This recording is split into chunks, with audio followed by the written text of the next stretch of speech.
riding my bicicleta.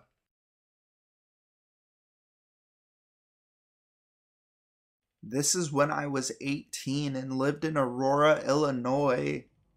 Anyone who has lived there can verify that there is a bike trail that crosses right through the city, running from east to west, with a bridge crossing the river. A lot of the trail is surrounded by trees to give the illusion of being in a forest.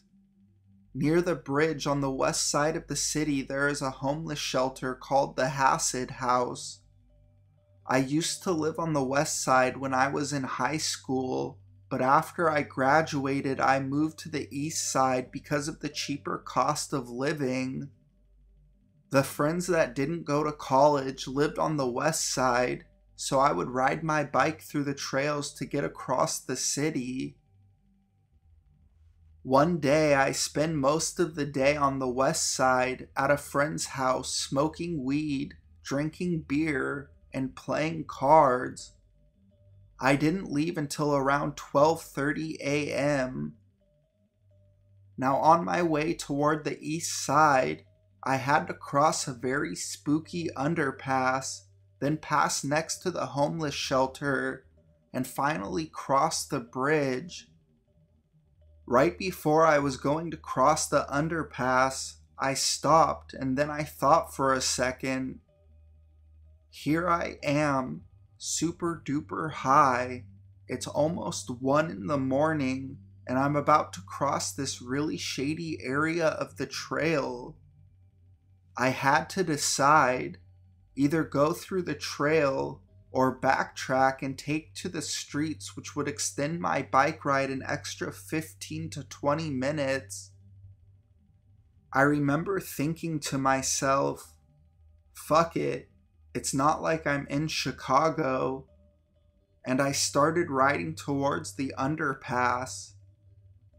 As soon as I entered the underpass, I smelt it. Crack. Before my parents' divorce, my dad used to smoke crack, and I always knew when he smoked it because of that tangy, ink-like smell. I didn't even think or stop. I just started riding as fast as I could through the underpass, and when I came out on the other side, I looked toward to my right, and for a brief moment, time stopped. I saw two figures turn and face me. They were squatting in the bushes. They turned as if I had caught them off guard because they were huddled together, but I just rode my bike with all my might. I looked behind me again and saw that they were chasing me, trying to run me off my bike. I've been mugged before when I lived in Chicago, but the fact that they looked like shadowed figures in the dark made it 10 times more horrifying. I could hear them grunting and panting as they tried to catch up to me. The trees covered all the streetlights and I was going extremely fast. I was afraid I'd run myself off the trail and they'd grab a hold of me. As I headed toward the bridge, and I thought I was home free, but then I felt a rock smash against my shoulder. They started throwing rocks at me. The adrenaline was coursing through my veins. I had never felt so alive and in the moment. I passed that bridge so fast and got to a main road before I finally slowed down and looked back. I remember my shoulder blade pulsing in agony. I was afraid they had broken a bone or something. I squinted my eyes, and after a good 30 seconds, I saw the figures on the other side of the bridge. There were actually 3 of them, and they looked exhausted. They stared at me from across the bridge before finally receding back into the darkness. I rode the rest of the way home as fast as I could.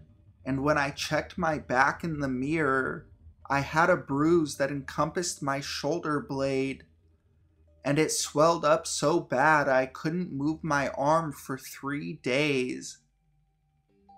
Probably the most horrifying experience of my life. I'm pretty sure they were homeless men staying at the homeless shelter, and they were getting high on the trail.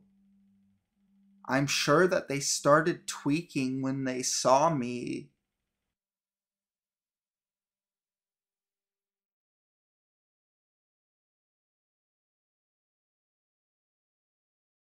Chubby chaser.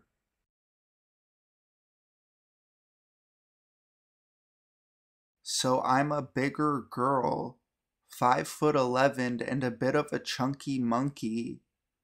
I'm not obese or overly fat, but I have a few rolls from the bakery. I was in a pub I always go to, on Brog, Cork City, Ireland, if anyone knows it, and I was with a bunch of my friends. We are all girls and we are having a laugh. It was like 10:30 p.m.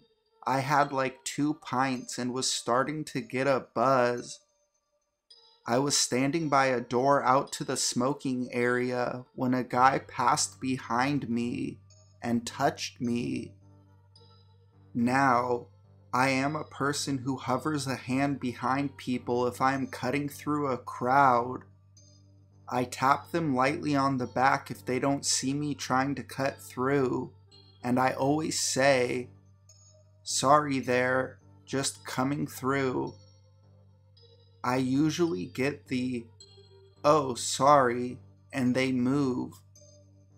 So, when I felt a hand on my waist and back, I thought this guy was just brushing past and putting a hand there to say excuse me. I turned and looked to see if I was majorly blocking the way to the door.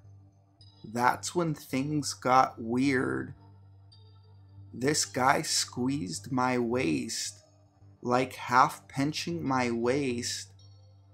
I'm like, he's drunk.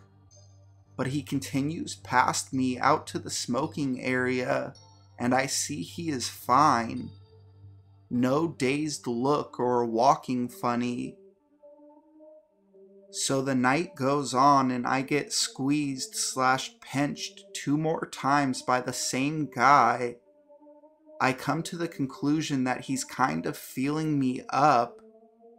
He's not touching my ass or anywhere else, just my waist. It's like he's testing it, feeling how hard or soft it is. He comes out of nowhere and does it, and then he's gone before I can turn around and confront him. I realize a few things after that second squeeze. He is alone and basically circling me and my friends, coming near our group, then looping back out to the smoking area.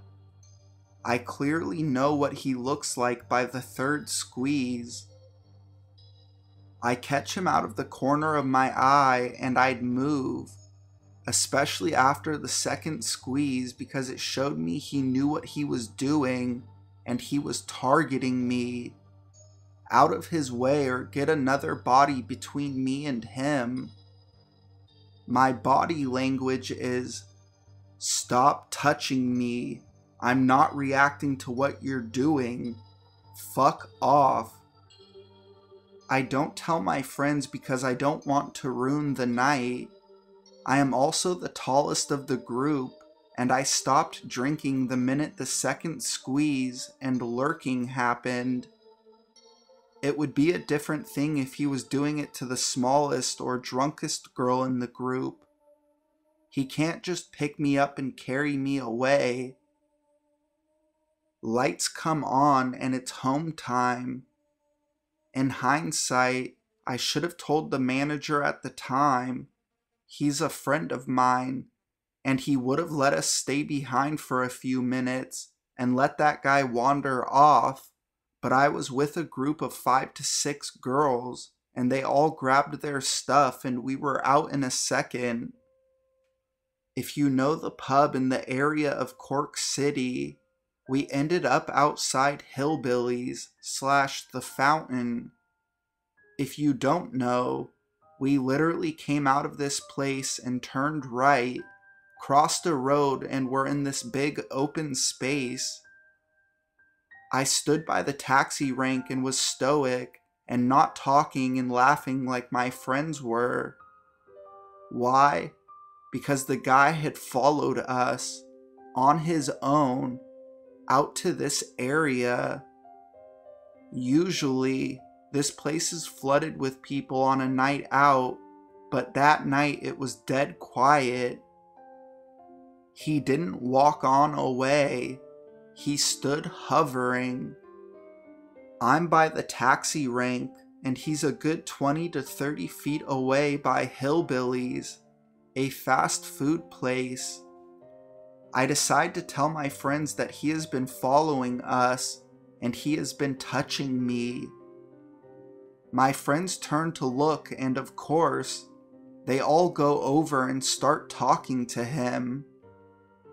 I stay by the taxi rank and would happily jump into a taxi on my own and leave them there, then go over and entertain him. He's far away, but I can tell he's staring at me. One of my friends comes back and is like, "What's wrong?" They obviously weren't listening when I told them about him. I tell her the story and she is like, "Oh Christ, okay." The rest of the gang come back. They are pretty drunk, and one of my friends is like, "He's up from Cary for college, and he invited us back to his house for a house party." I go, no, he's a creep, and I have to retell the story. He is still hovering over across the way, and he's just staring. I managed to stop my friends actually confronting him and get them into a taxi, and home we went. When I got home, I got into a scalding hot shower. I actually had red marks on my waist from his hands. That's how hard he was squeezing. I don't know if he would have come up to me if I was on my own, or if he thought I was drunk because of how my friends were. Turns out I'm not easy prey. I have had lads look at me weird while I'm out, but nobody has ever put their hands on me or kept up things when I obviously am not interested. Keep an eye out when you're out, lads and lassies. You never know if a chubby chaser is on your tail.